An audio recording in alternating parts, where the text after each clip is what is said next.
ఇది అయిపోయింది శాంతి ఒప్పందం అని జెప్పేసి ఆహ్, సంతకాలు డిజిటల్ సంతకాలు జేసుకున్నారు అక్రమ్ గారు. మనం గుర్తుపెట్టుకోవాలి.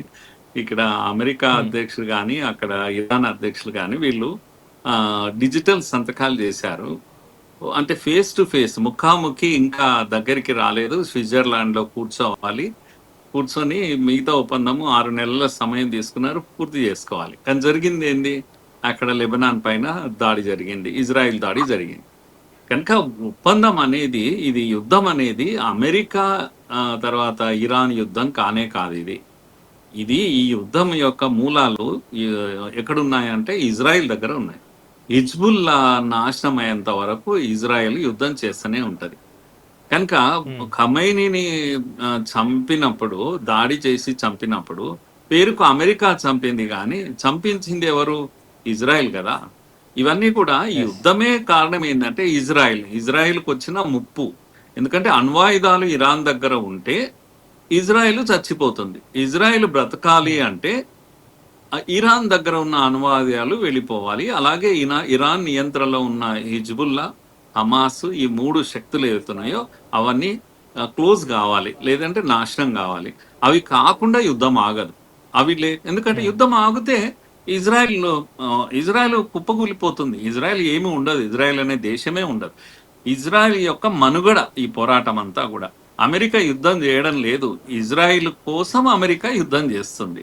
కనుక మనకి కీ అక్కడ పెట్టుకొని అసలైన ఇష్యూ అక్కడ లెబనాన్ దగ్గర పెట్టుకొని ఇక్కడ వీళ్ళిద్దరు కూర్చొని తొందరపాట్లో ఏదో ఇప్పుడు మొదలు పెట్టాము బుద్ధి లేక ఇప్పుడు ఏదోలా క్లోజ్ చేద్దాం రా బాబు అన్నట్టుగా ఉంది బిహేవియర్, ట్రంప్ బిహేవియర్.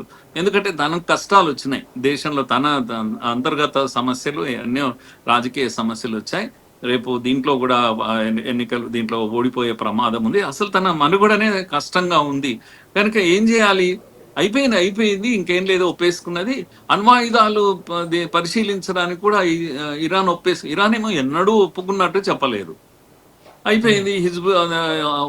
జలసంధిని ఓపెన్ చేసేస్తున్నాము, అన్నీ చేసేస్తున్నాము. ఇంకేం లేదు, యుద్ధం అంటూ కొనసాగించడానికి కమాన్ సంతకాలు పెట్టేద్దాం అన్నారు. ఎక్కడ ఒక ప్లాట్‌ఫార్మ్ లేదు. ఒక దగ్గర కూర్చోలేదు. అప్పుడు పాకిస్తాన్ దగ్గర కూర్చున్నప్పటిది అది అంతా కూడా క్లోజ్ అయిపోయింది. మళ్ళా దాడులు ప్రారంభమైనాయి. ఇప్పుడు మళ్ళా క్లోజ్ అయిపోయింది అని సంతకాలన్నారు. డిజిటల్ సంతకాలన్నారు. రాత్రికి రాత్రి ఇక్కడ ఒక సంతకం, అక్కడ ఒక సంతకం, ఇవన్నీ దగ్గరికి రాలేదు. దాని నిజ స్వరూపం ఏంటో చూడలేదు. ఇంకా తడి ఆరలేదు. సంతకాల తడి కూడా ఆరలేదు. లెబనాన్ పైన చేసిన దాడి కారణంగా వందల మంది అక్కడ చనిపోయారు. ఇప్పుడు ఇరాన్ వెనక్కి తగ్గింది ఒక్క దెబ్బకు. ఇది ఇలా అయితే ఎందుకంటే హిజ్బుల్లా, ఈ లెబనాన్ వీటన్నిటి కన్సర్న్స్ ఇరాన్ దగ్గర ఉన్నాయి. ఇరాన్ చాలా పట్టుదలతో ఉంది.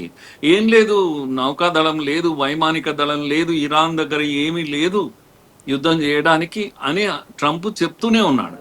మరి ఎందుకు హ్మ్. భయపడుతున్నాడో తెలియదు. ఎక్కడ ఇంకా ఎన్ని ఆయుధాలున్నా తెలియదు.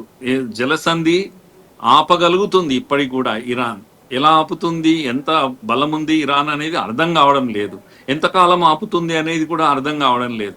సో, ఇలా చూస్తే నేనేమంటున్నానంటే, ఈ గాయం ఒక దగ్గర తగిలితే మందు ఇంకొక దగ్గర పెడుతున్నారు. సర్జరీ ఇంకొక దగ్గర చేస్తున్నారు.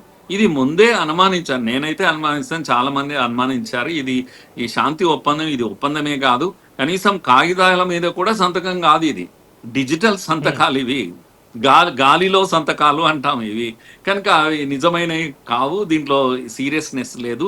ఈ శాంతి ఒప్పందం కాదిది. ఇది ఇది పూర్తి కాదిది. మళ్ళా కంటిన్యూ అవుతుంది. కనుక అక్కడ సమస్య పరిష్కారం. ఇది అసలైనటువంటి విషయం. అందుకే మళ్ళా ఏమంటాము మొదటికొచ్చేసింది. స్క్వేర్ వన్ దగ్గరికి వచ్చేసింది. ఏదైతే ఇష్యూ ఇప్పుడు అడ్రెస్ చేయాలనో అది ప్రారంభమైంది గనక నేనైతే కొద్దిగా ఆశగా చూస్తున్నాను. ఎందుకంటే ఏకంగా ఇజ్రాయెల్ లెబనాన్‌తో కూర్చోవడం, ఇజ్రాయెల్ హిజ్బుల్లాతో కూర్చోవడానికి ఇది పరిష్కారం. అక్కడ వాళ్ళ మధ్యన ఒప్పందం అయింది అంటే మాత్రం నేననుకుంటాను ఇక్కడ ఈ ఒప్పందం పూర్తయితది. అది కాకుండా ఇది పూర్తి కాదు అనేది నా విశ్వాసం.